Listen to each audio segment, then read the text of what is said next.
नमस्कार। आज हम लुमिनस सोलरवर्टर प्रो पीसीयू इंस्टॉलेशन के बारे में समझते हैं। इस पूरे इंस्टॉलेशन को हम 12 स्टेप्स में कवर करेंगे।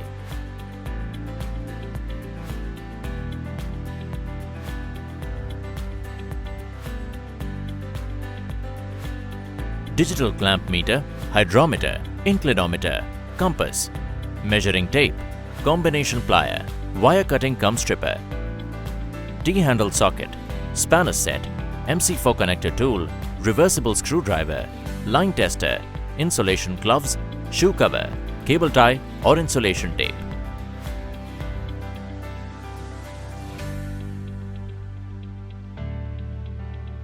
सोलर पैनल फिट करने के लिए एक निश्चित जगह की आवश्यकता होती है। इसका हिसाब करने का फॉर्मूला इस प्रकार है कि 1 किलोवाट सोलर पैनल के लिए लगभग 100 स्क्वायर फीट जगह होनी चाहिए, वो भी शैडो फ्री।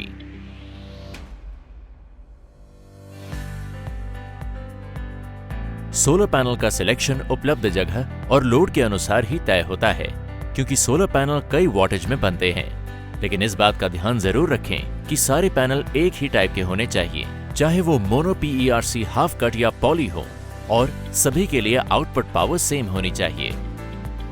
पैनल्स की कनेक्शन सिस्टम कैपेसिटी के अनुसार सीरीज और पैरेलल कॉम्बिनेशन में लगता है। पैनल हमेशा स्टैंडर्ड स्ट्रक्चर पर इंस्टॉल होना चाहिए।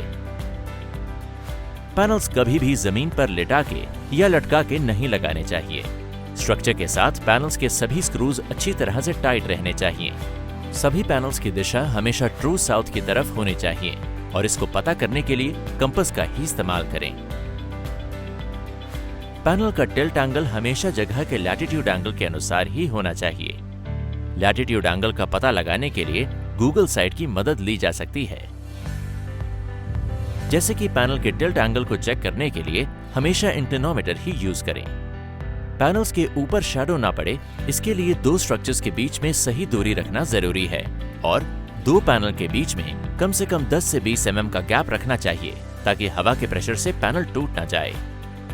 इस बात का ध्यान रखें कि पैनल्स के सामने किसी प्रकार के पेड़, बिल्डिंग, पानी के टैंक इत्यादि न हो, जिससे कि पैनल के ऊपर छाया पड़ती हो।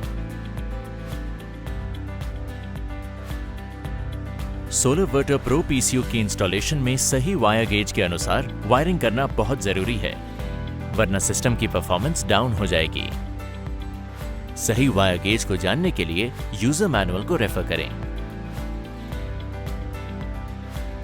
सोलर इंस्टॉलेशन में AJB और ACDB का होना बहुत जरूरी है, क्योंकि पैनल्स के सारे केबल्स आकर यहीं पर जुड़ेंगे, ताकि इससे सिस्टम को स्पाइक या लीकेज से सुरक्षा मिल सके और कोई पावर लॉस ना हो।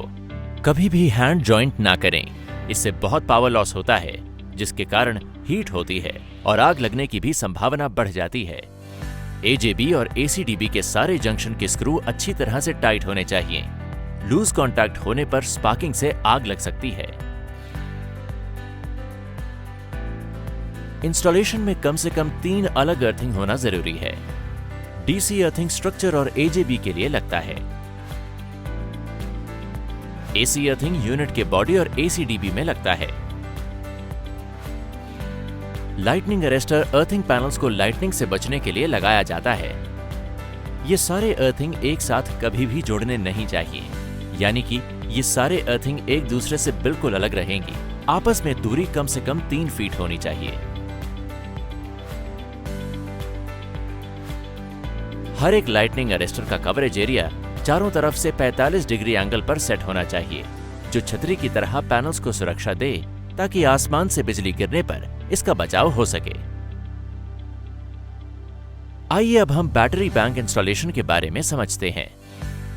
बैटरी बैंक हमेशा यूनिट के नजदीक रहना चाहिए। बैटरी बैंक जहां पर इंस्टॉल होगा वो एरिया कूल, ड्राई और अच्छी वेंटिलेशन वाला होना चाहिए। सभी बैटरी सेम मेक, मॉडल और सेम कैपेसिटी के होने चाहिए। बैटरी का फाइनल केबल और इंटरकनेक्टर केबल हमेशा सेम गेज का होना चाहिए। बैटरी टर्मिनल्स में ठीक तरह से पेट्रोलियम जेली के साथ लुब्रिकेशन हो और सारे नट बोल्ट पूरी तरह से टाइट रहने चाहिए।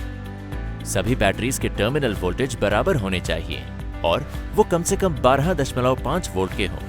यदि ऐसा न हो तो पहले बैटरी को इक्वलाइज करके फिर इंस्टॉल करें। DM water float level indicator के अनुसार रहना चाहिए। SolarVerter Pro PCU में ग्रिड इनपुट सप्लाई देते समय कुछ विशेष बातों का ध्यान रखिएगा। ग्रिड इनपुट सप्लाई हमेशा मेन एनर्जी मीटर के बाद ACDP बॉक्स से ही लें। चेक करें कि लाइन और न्यूट्रल के बीच में 220 से 240 वोल्ट्स 50 हर्ट्ज होनी चाहिए। अर्थ और न्यूट्रल के बीच में लीकेज वोल्टेज 5 वोल्ट से कम होनी चाहिए। यूजर मैनुअल के अनुसार ही सही वायर गेज हो, वो भी बिना किसी जॉइंट के। ध्यान रहे कि वायर कनेक्शन करते समय फेज से फेज, न्यूट्रल से न्यूट्रल और अर्थ से अर्थ ही जोड़ना चाहिए। Battery connection. सबसे पहले बैटरी का कनेक्शन करें। ध्यान रहे कि बैटरी का प्लस और माइनस पोलैरिटी सही हो, यानी कि बैटरी का पॉजिटिव तार पॉजिटिव पे और नेगेटिव का तार नेगेटिव पे ही लगाएं। फिर सोलर का कनेक्शन करें। इसमें भी पोलैरिटी का ध्यान रखिए ताकि रिवर्स ना लगे। फिर ग्रिड लाइन इनपुट के फेज और न्यूट्रल का कनेक्शन करें। ध्यान रहे कि फेज का तार फेज से और न्यूट्रल का तार न्यूट्रल से ही जोड़ें। आखिर में लोड इनपुट का कनेक्शन करें। ध्यान रहे कि 2 kVA सिस्टम से ज्यादा कैपेसिटी के इन्वर्टर में 2 प्रकार के आउटपुट होते हैं, एक नॉर्मल आउटपुट और दूसरा TDR आउटपुट। घर के एयर कंडीशनर अथवा कोई भी हैवी लोड हमेशा TDR आउटपुट के साथ ही कनेक्ट करें। इन दोनों आउटपुट का न्यूट्रल कॉमन है, यानी कि इन दोनों के न्यूट्रल टर्मिनल ब्लॉक के आउटपुट न्यूट्रल से जुड़ेंगे।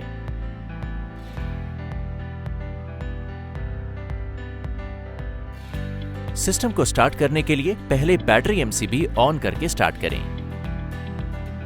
अब डिस्प्ले पर लिखित इंफॉर्मेशन को देखकर आवश्यक पैरामीटर्स सेट करें।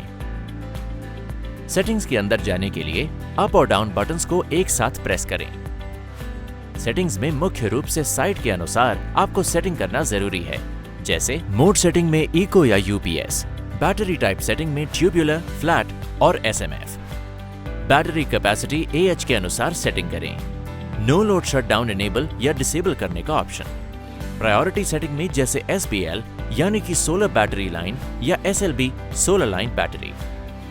फिर सोलर MCB को ऑन करें। उसके बाद लोड MCB को ऑन करके चेक करें कि सारे लोड ठीक से चल रहे हैं कि नहीं। आखिर में ग्रिड MCB को ऑन करके डिस्प्ले पर इंडिकेशन को देखें। अब आपका SolarVerter Pro PCU ऑपरेशन के लिए बिल्कुल तैयार है। आशा है कि आपको हमारी ये प्रस्तुति अच्छी लगी होगी। धन्यवाद।